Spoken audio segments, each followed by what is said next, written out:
the biggest thing that has happened in Israel in 50 years as a comparison piece.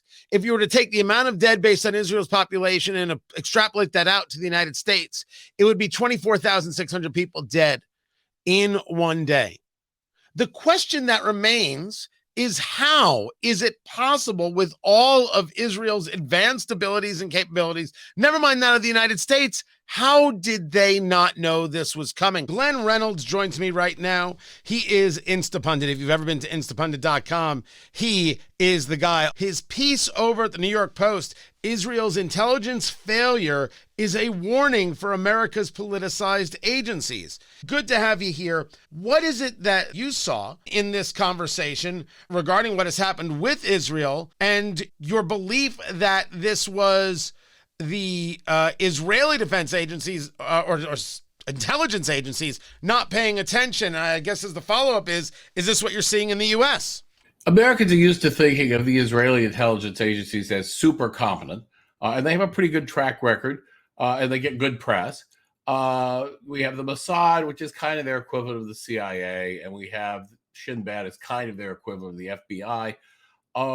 And, you know, Gaza is literally right next door. We assume they have a lot of spies in there and they're looking for stuff. So it's very shocking that such a massive military operation happened and they were completely caught flat-footed. It'll probably turn out when they look that, in fact, there were signs and things reported and noticed, but that nobody put them all together to figure out what was actually happening. I have read, my column, I speculated on this, and I've now since read that one thing that Hamas did was that they didn't use electronic communications. They met in person. They used couriers, you know, everything but carrier pigeons. And I can't rule those out to avoid being hoovered up by all the electronic surveillance stuff that the United States and Israel have. But it's also the case that we've seen something very different in the Israeli intelligence community in the last 2 years, and something unfortunately kind of familiar, which is it's become quite politicized. The institutions of the Israeli government, like the institutions of most governments, lean left to a substantial degree.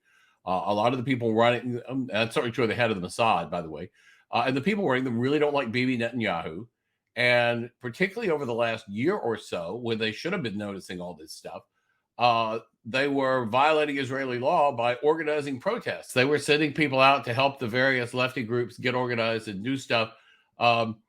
Exactly how they did it and to what extent they use serious intelligence assets that they might normally use to stir up a protest crowd in an Arab country that they're opposed to, or something, I don't know. But they unquestionably were spending a significant amount of time and effort supporting these protests, which is in violation of Israeli law. Like our CIA, they're not supposed to do anything domestically. You know, when you're planning protests against the idea that Supreme Court justices should be democratically chosen instead of having the Supreme Court choose itself, which is how it works there, I think you're not doing your job. And we see that in a lot of agencies in the United States, and most of them have done really bad jobs. And this is what you write about in the New York Post, where we have these alphabet agencies, at least in the United States, alphabet agencies, who engage in what you refer to as mission creep. And you mentioned specifically the CDC and some of the things they've done in terms of expanding their mission. I want to hear from you, Glenn Reynolds, about what else it is that you're seeing. Well, of course, we see the FBI, which is our primary domestic counterterror organization. What are they doing? Are they looking for Hamas agents? Not as far as we know, but we do know what they're doing in some sense. They're infiltrating traditional Catholic congregations. They had huge numbers of undercover people at the January 6th protest. For all we know, they had a majority of the people there. They won't say how many, and they act embarrassed when it comes up. They are arresting pro-lifers and designating parents who complain at school board meetings about trans policies as domestic terrorists. So that's where their emphasis appears to have been over the last few years. And that's despite the fact that we've had, at least according to some estimates I've seen, 5 million men of military age cross our border unaccounted for over the last few years. How many of them are Hamas or some other kind of terrorist? Probably a pretty small fraction, but a small fraction of 5 million is a lot of people. And this is where the real concern is that we have these agencies that want to focus on everything else. They think everything is in their purview. They have to make some kind of statements, political and otherwise. And then there's the other side of the coin, Glenn, where they won't engage in a political statement because they fear being called bigoted or hateful or racist, etc. And therefore they won't talk about something that is clearly an issue. Well, I think it's some of both. I mean, I think, one of the big concerns people is when you have a hard job, it's human nature to look for some easy jobs. I'm that way. When it's time for me to do some major chore around the house, suddenly I start tidying things up and fixing little things and finding little jobs to do to keep me busy that aren't nearly as hard as whatever I am putting off. You saw that with the CDC. It was created to deal with the pandemic. But, pandemic preparation is a little boring when there's not an actual pandemic, and they like to have stuff to put in their press releases and keep busy. So they started looking at everything from playground safety to cigarette smoking to guns as a public health problem and so on. And when it came time to deal with an actual pandemic, that was, like they say, you had one job. That was their job. They were terrible. They did an awful job from the very beginning. They screwed up the testing. They screwed up the precautions. They lied. Their whole response was a disgrace. And I can't help but think that some of it is just that they were busy doing things other than their job for so long.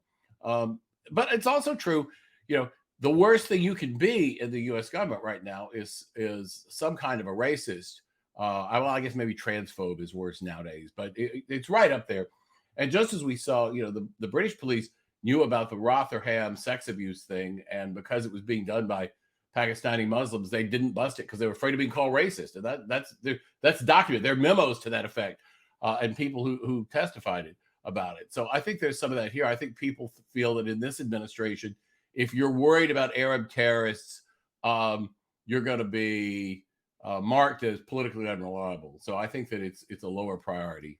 But one would think that after seeing what you've seen in Israel, I talked about they found babies burned alive, that maybe it kind of resets the internal clock. Well, forget the political. I got to do my job here. Or do they think that the political is their job? I certainly hope that there are people at the FBI and elsewhere saying, one of the worst mass shootings we had in the United States was actually Muslim terrorists who came in across the borders. And that was only two people who did it. Maybe we should be worried about people coming over by the thousands. And maybe we should be focusing our intelligence gathering that way instead of spying on what's going on in traditional Catholic congregations. Now, of course, it's much safer to infiltrate a Catholic congregation than it is to infiltrate a terrorist cell. So, you can see why they prefer that work. But it is, I hope they're thinking that. But the question is, have they shown a great capacity to learn? And the answer to that, I think, is it's not obvious. Well, let's talk about that learning. Talking to Glenn Reynolds, Instapundit.com, law professor at the University of Tennessee. His piece over at the New York Post, Israel's intelligence failures, is a warning for America's politicized agencies.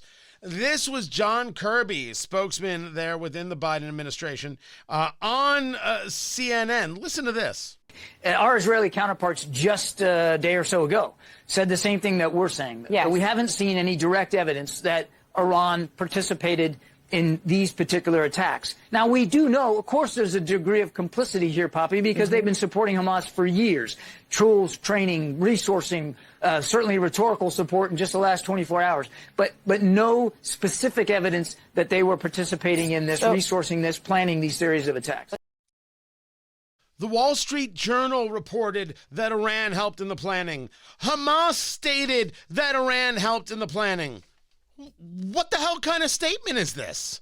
Well, the problem is they really don't want to do anything about this. And if you admit that Iran took part of this, was behind it, there's a lot of pressure to do something.